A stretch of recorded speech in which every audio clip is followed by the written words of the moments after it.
అత్యుత్తమ ప్లేస్మెంట్స్ తో ఎంఎన్సీ కంపెనీలలో ఉద్యోగమే లక్ష్యమా? ఇంజనీరింగ్ చదవాలనే మీ పిల్లల కలని కేజీ రెడ్డి కాలేజ్ తో నిజం చేసుకోండి. అంటే ఇంతకుముందు హీరోయిన్ అంటే ఒక్కొక్క అపోహ. హీరోయిన్ అంటే గ్లామర్ ఓరియంటెడ్ క్యారెక్టర్స్ చేస్తేనే ఎక్కువ లాంగ్ రన్ ఉంటుంది, వాళ్ళు హీరోయిన్గా సర్వైవల్ అవుతారు. అంటే మీరు మాత్రం మీరు చేసిన సినిమాలన్నీ చాలా అంటే అన్ని పర్ఫార్మెన్స్ ఓరియంటెడ్ క్యారెక్టర్స్. అంటే మీరు చాలామందికి అప్పట్లో ఇన్స్పిరేషన్ నిలిచారు. అంటే లయ గారు చేసే క్యారెక్టర్లు ఇప్పటి వరకు కూడా అన్ని పర్ఫార్మెన్స్ ఓరియంటెడ్. కానీ అదే ట్రెండ్ ఇప్పుడు కొనసాగుతుంది. ఏంటంటే ఇప్పుడు సినిమా హీరోయిన్ అంటే పలానా క్వాలిఫికేషన్స్ ఉండాలనే డీ గ్లామర్ క్యారెక్టర్స్ కూడా చాలా అద్భుతంగా డిజైన్ చేస్తున్నారు. అవునండి. సో హీరోయిన్ అంటే వీళ్ళే చేయాలని రూల్ ఏం లేదు. అవును. డిఫరెన్స్గా పర్ఫార్మెన్స్ చేయగలిగితే వాళ్ళకు మంచి క్యారెక్టర్ డిజైన్ చేయగలుగుతున్నారు. ఈ Definitely. ట్రెండ్ ఎలా అనిపిస్తుందండి మీకు? వెరీ గుడ్ అండి. It's very good. అంటే ఏంటంటే మనము చూస్తే కూడా మన లైఫ్లో హీరోయిన్ అంటే బ్యూటిఫుల్గా ఉండాలి అనేది, మన ఐకి ఫీస్ట్గా ఉండాలి అనేది, that is very good. But కానీ మనం రియల్ లైఫ్లో చూస్తే ఒక strong woman may not be even that pretty. అంటే మనం అనుకునే ప్రిటీ లైక్ ఒక గ్లామరస్ ప్రిటీగా కాకుండా ఒక కామన్ బ్యూటీగా ఉండే అట్రాక్షన్ ఉండొచ్చు వాళ్ళల్లో.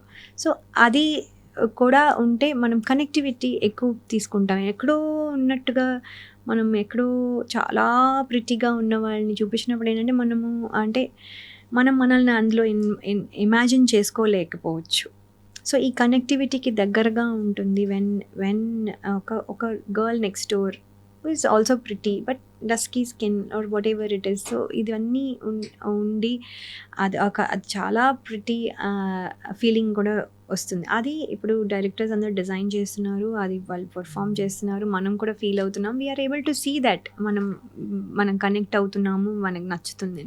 So this all good. అంటే సో అది ఒకలాంటి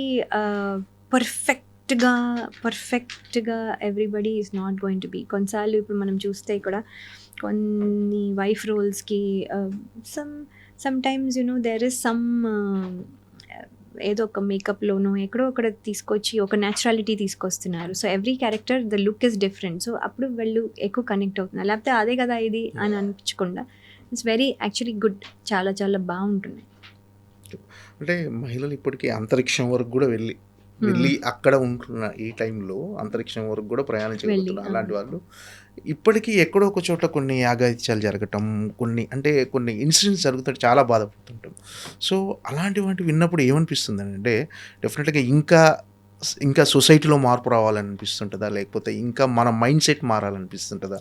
లేదండి, I think good and bad life long ఉంటుంది. ఎంత మారినా, ఎంత మనము అవేర్నెస్ తీసుకొచ్చినా, ఎంత good and bad people are there. As long as good and bad people are there ఇవన్నీ ఉంటాయి. అది మనం ఆ రాంగ్ టైంలో, రాంగ్ ప్లేస్లో, రాంగ్ పీపుల్ దగ్గర ఉన్నప్పుడు మనం ఎఫెక్ట్ అవుతాం. సో మనం జాగ్రత్తగా ఉండాల్సిందే. మనం ఎంత అచీవ్ చేసినా, మనం ఎంత లెవెల్లో ఉన్నా, మనం ఎంత స్ట్రాంగ్గా ఉన్నా కూడా మనం రాంగ్ టైంలో రాంగ్ పీపుల్ దగ్గర ఉన్నప్పుడు మనకు కూడా డేంజర్ వస్తుంది. సో మనం జాగ్రత్తగా ఉండాల్సిందే ఎవ్రీ టైం. అది గర్ల్ అవ్వచ్చు, బాయ్ అవ్వచ్చు, అది ఓల్డర్ పీపుల్ అవ్వచ్చు, యంగర్ పీపుల్ అవ్వచ్చు, doesn't matter. In any form of the thing మనకు ఒక డేంజర్ రావచ్చు. అంటే మనం రాంగ్ టైంలో ఆ ప్లేస్లో ఉంటే అవ్వచ్చు. సో అందుకని ఏంటంటానంటే as long as good and bad అనేవి రెండు ఉన్నప్పుడు, అన్నీ గుడ్గా ఉంటే మనకి ఇంకా there is nothing to worry.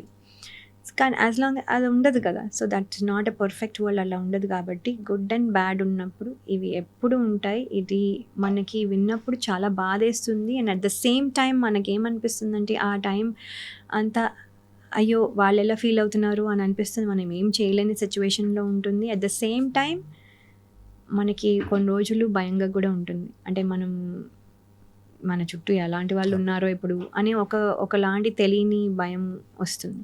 So it's all part of the thing. మళ్ళీ మర్చిపోయి మనం మూవ్ ఆన్ అయిపోతాము. కానీ we have to keep in mind that మనము ఎవరి చుట్టూ ఉన్నాము, వాళ్ళు ఎలాగా ఉన్నారు, మనతో ఎలా ఉన్నారు, వాళ్ళు కొంచెం అబ్జర్వ్ చేస్తూ ఉండాలి. So to keep our self safe.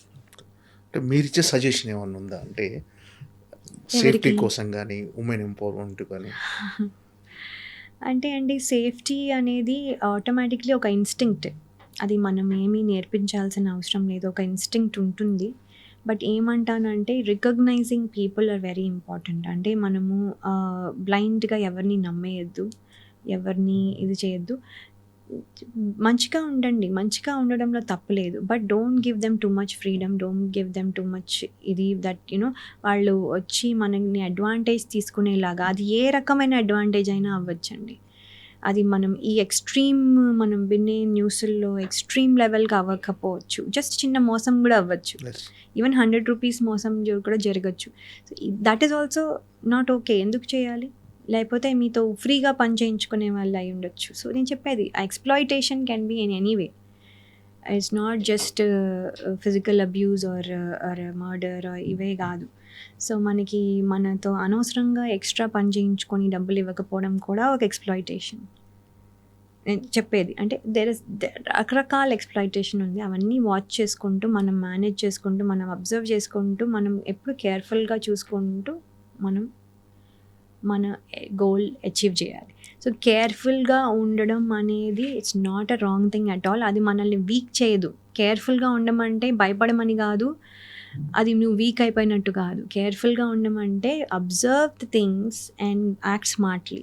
నీకు ఎవరైనా నచ్చకపోతే కట్ చేసి వాళ్ళని దూరంగా పెట్టుకో. So that's all. సో స్మార్ట్గా ఉండు, that's all I was saying.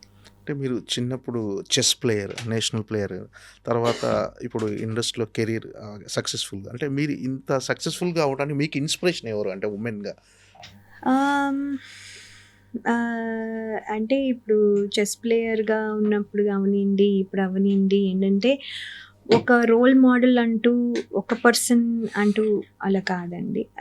ఏంటంటే కొన్ని స్ట్రాంగ్ పీపుల్ ఇన్ లైఫ్, అంటే it can be my teachers అవ్వచ్చు, లేకపోతే మై కో స్టార్స్లో పెద్ద స్టార్స్ అవ్వచ్చు, లేకపోతే అంటే దెన్ అవ్వచ్చు, లేకపోతే రియల్ లైఫ్లో ఉన్న strong women or even men for that matter can motivate.